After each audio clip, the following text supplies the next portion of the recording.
Good evening, everyone. My name is Nickie Black. This is our first inaugural show, our maiden voyage, so to speak, of Venice Beach Central. It's a show that shows the best and the brightest talent from the Venice Beach area.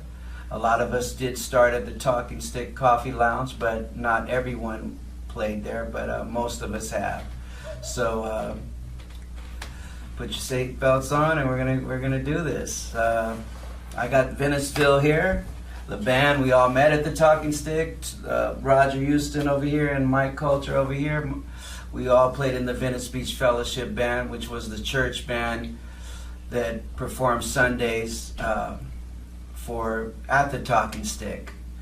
We got Eric J. Charles over here, who's a phenomenal musician. He was working a lot of sound, doing things at the Talking Stick, throwing shows and stuff like that. So this is our very first show, and we're very excited about it, to bring all of you folks into what we're doing these days and what's going on in Venice. Let me just get started. So I'll just interview some of my best friends over here, and we're all individual musicians. We do our own things, but when we come together as a collective, we're called VeniceVille. Mike, I'll start with you. Now, we played in the church band. You know, when the first day I ever walked into the Talking Stick, it was for a Sunday church, and they were just building the Talking Stick, and so the church was outside, but I saw you on percussion, and I just thought to myself, you know, this is a church I want to be part of. But what got you in the drumming in the first place? Probably several things probably led up to it, but the real standout thing was when I heard a song from Led Zeppelin called Carousel Ambra, and I know a lot of people would say, well, why didn't you pick it up from some of the earlier albums? Well, I was exposed to Zeppelin later on. I was not out of any certain choice, but just that I had been listening to more soft rock, and then I heard the Led Zeppelin Into the Outdoor, which some people think it was their weakest album, but to me it was really strong. And then I learned to appreciate the other stuff when I heard it later. But when I heard Carousel Ambra, that was it. I want to be a drummer. I moved forward on it and have never looked back. Now, how long did it take you before you were actually performing? That's probably maybe about a year. Okay, you picked it up pretty fast, huh? Yeah. And what about you, Eric? Where did you get your first what brought you to music in the first place, should I say? Well, I was really into 70s rock. Yeah. Really some great bands in the 70s. I mean, of course, Zeppelin, Yes, Genesis, ELP, some amazing musicians. There were a lot of jazz fusion artists, Mahavishnu Orchestra, Al Di Meola, Return to Forever, really great bands like that.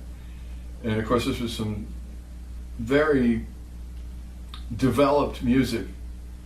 So I wanted to be a part of it, so I decided to attend Berklee College to pick up the skills to play this incredible music.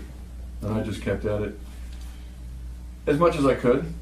Couldn't afford to go to school every semester, but kept working at it on my own and just sort of had a calling. You mean Berklee School of Music in Boston, right? Yes, yeah. Exactly. And you really had to audition to get in there in those days, right? Yeah, you did. Yeah, it was exciting process, very, very mathematically oriented in a sense. All right, and what about you, Roger? Roger Houston right here. How did you start in music? Pre-kindergarten. I remember my dad was really, he pushed me along, kind of nudged me into taking music. There was some concern that I couldn't learn to do anything else, so it might as well be music. But I learned to express myself. I learned to enjoy hearing things for the first time. I remember learning to play the accordion, which wasn't my first choice, but that's what Dad selected, and it seemed to be very popular in the 50s and 60s. So I went along with it. But then about 1966, I begged my parents to get me a guitar for Christmas, and that was it for me. I just developed from that point on, and it wasn't difficult. I probably taught myself to play the guitar, whereas I took lessons to learn the accordion. I still have an accordion, but it's not my first choice. But you know, I appreciate having learned. You know, I learned about music theory through the accordion. Okay. For me, it was more like I just loved music from day one. I can't remember a day. Even at the age of 2, I told my mother to buy me these 2 records that I remember. And I did look back to see if it was actually the age of 2, and it was, because it was Trini Lopez, If I Had a Hammer, and Up on the Roof by the Drifters. So I think all of us can say we just loved music more than other kids, right? But I was very frustrated because my parents were drug addicts in Venice. I was born and raised in Venice, and so I was always trying to get an instrument but never could. So the records became my instrument, and that's what I just dove into. And as times got really harder, the records were like my savior in a sense. I just would hang out at friends' house that had a record selection and stuff like that. So that was my escape. So What were some of your favorite bands or music or groups? it was kind of like the 70s soul or the 70s electro jazz, I call it. So that's kind of why with VeniceVille, those are the tunes that we're performing tonight. And one of those tunes was Lonnie Liston Smith Expansions, which we're going to, with no further ado, why don't I go ahead and introduce that song? Yeah, we have our own interpretation of that one. Of course, only the VeniceVille way. You have to. Yeah, absolutely. You always have to put your own stamp on it. So I don't feel like we're doing covers in a way. I feel like we're doing standards. Oh, yeah. And we just bring that to life. We're kind of expanding the talking stick into a new location temporarily till we get a new public location, but we're continuing the dream. We're That's keeping right. the spirit alive. Exactly. And we're doing it right here at New Ocean Studio, which Eric, I just want to thank you personally for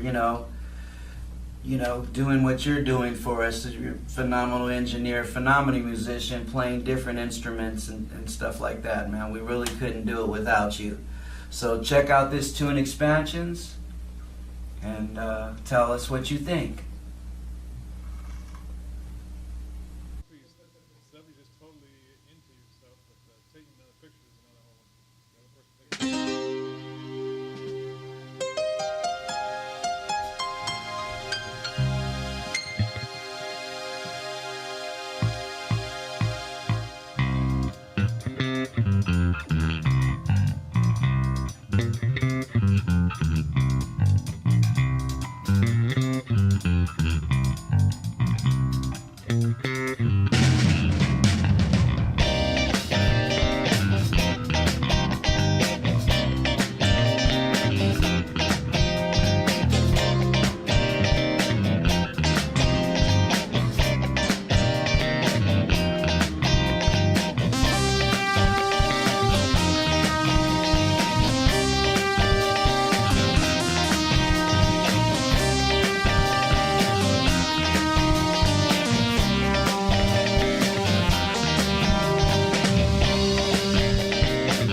Now, Eric, what was your first instrument?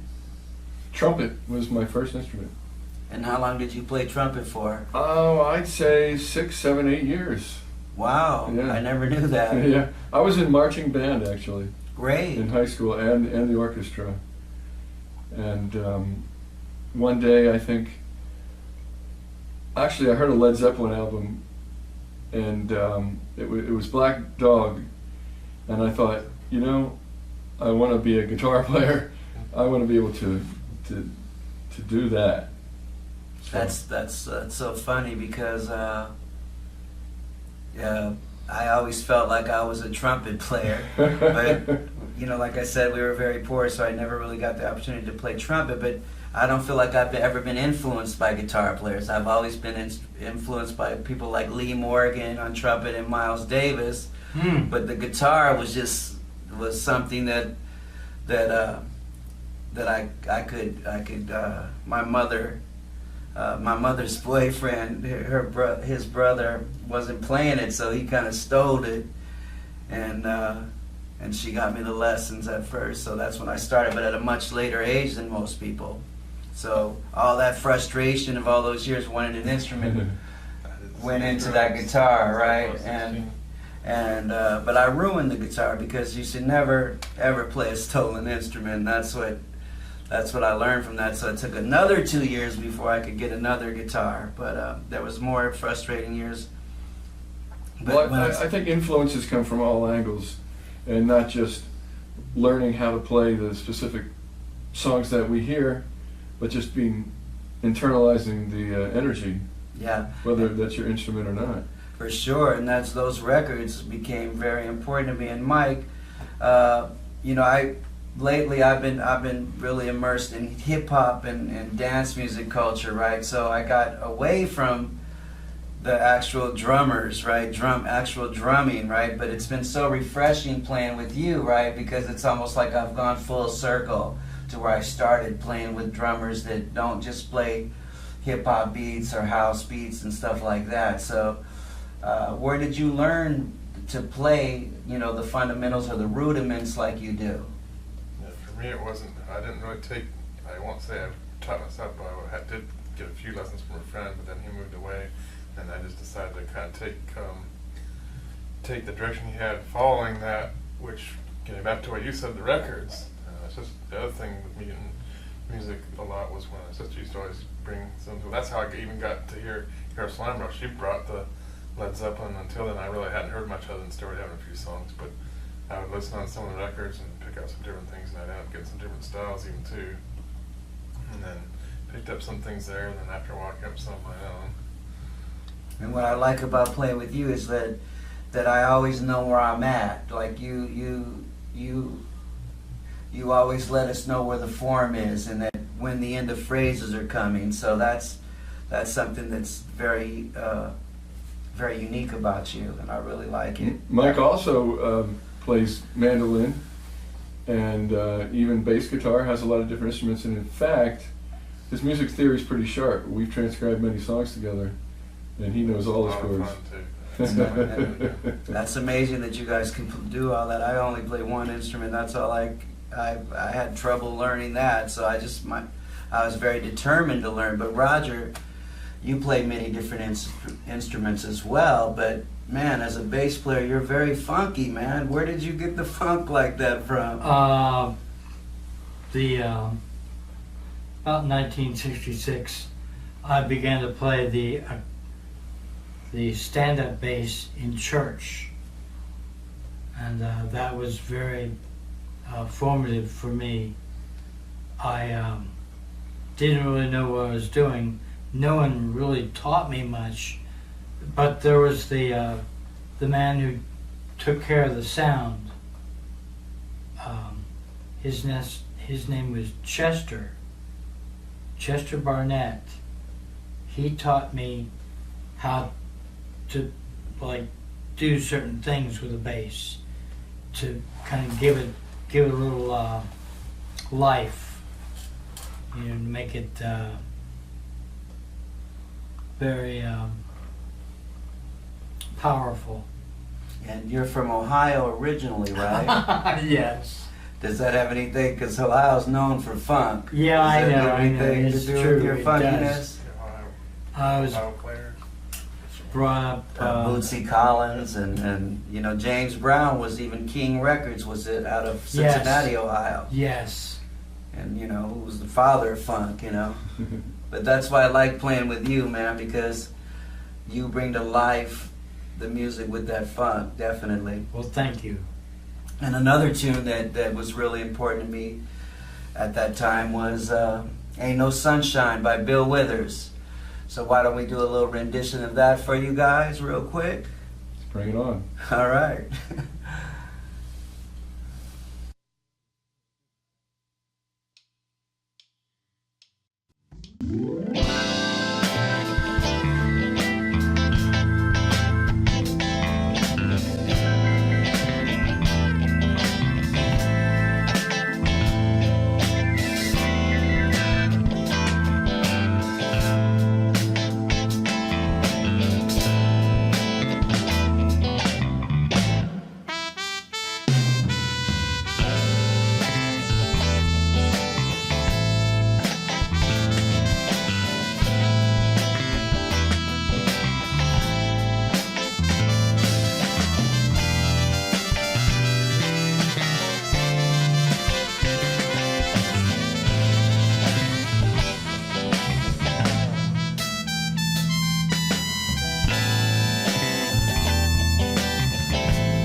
And Eric, so how long did it take you to master guitar? Because you're a phenomenal keyboard player too.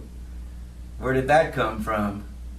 Well, we were a bit fortunate to have a piano in the house growing up. And my uncle was a classical pianist, so I never really had any formal piano or keyboard training. But because there was always a piano there, I couldn't keep my hands off of it. Being a musician, I actually learned to play everything on the keyboard that I was already playing on guitar. I just would sit down at the keyboard and be like, well, how do I translate my guitar songs to keyboard? And you know, scales are scales and theory is theory.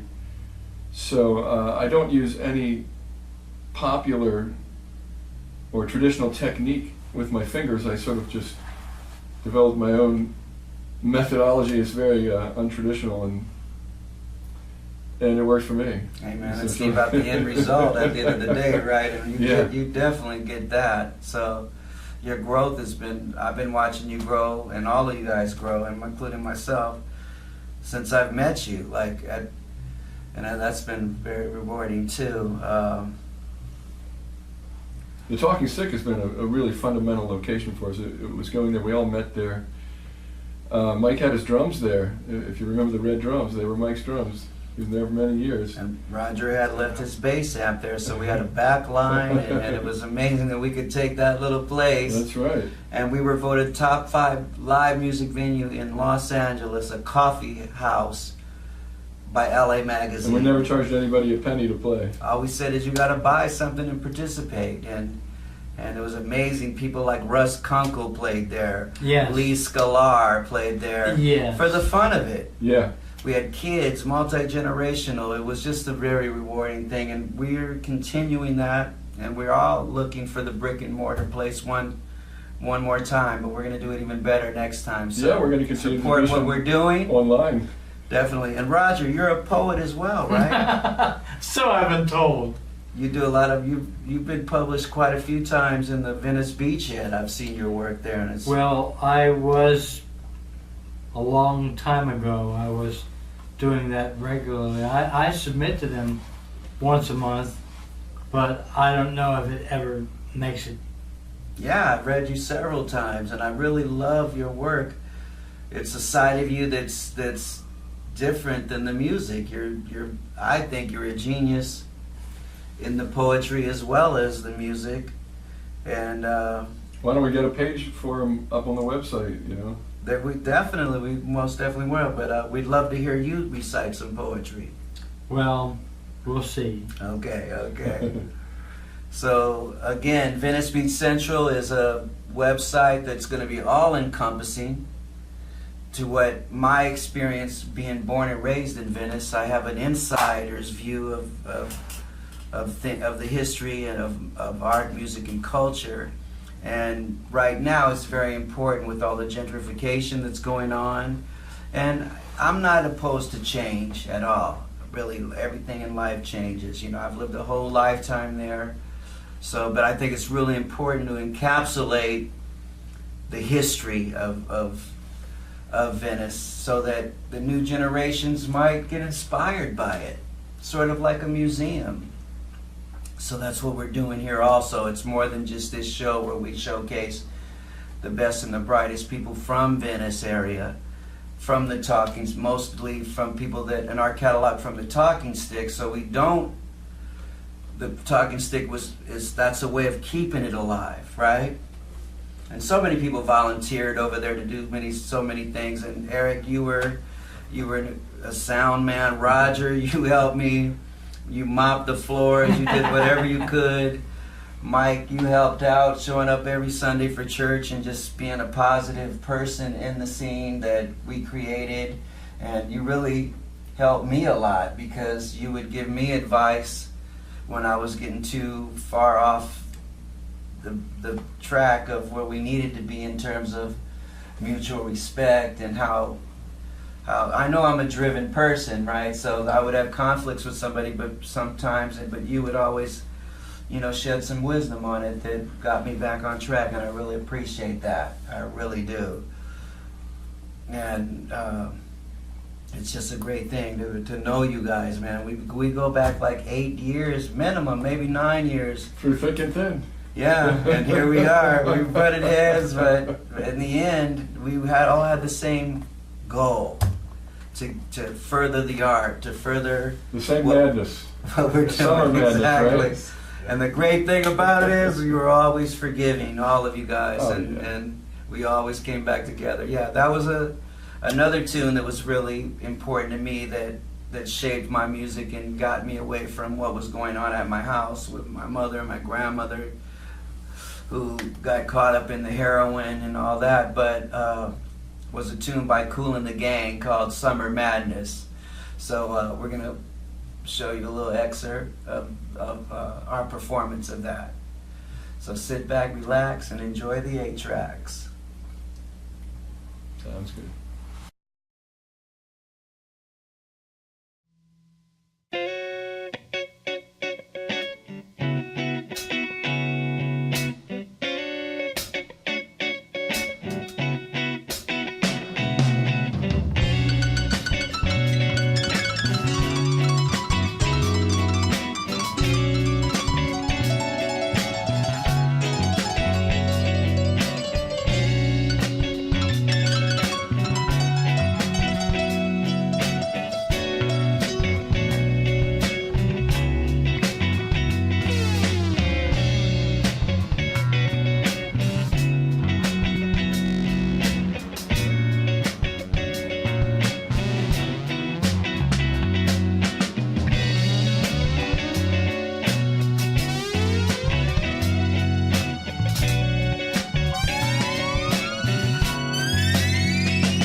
I'll just wrap up the show, everybody. This was our first inaugural show. I'm so fortunate to have these wonderful brothers of mine as our very first show, showcasing them. We'll have Eric come back on the show in one of our upcoming shows to show his music with the Eric Charles Band. And Eric J. Charles, or There's a lot of Eric J. Eric Charles Band. Charles He's an amazing, amazing songwriter. So we're going to be bringing that to you.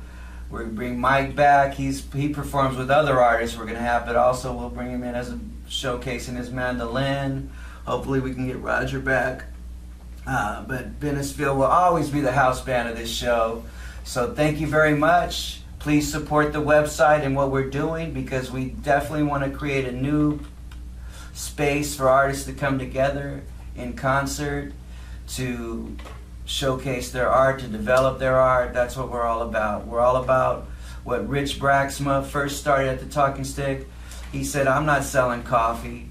I'm not selling sandwiches. I'm not selling anything. What I am selling is community. And that's what we're selling. So thank you very much, everybody. My name's Nickie Black again. We got Eric J. Charles, Roger Houston, and Mike Coulter, VeniceVille. Thank you. It's been wonderful. Thank you so much. Peace out.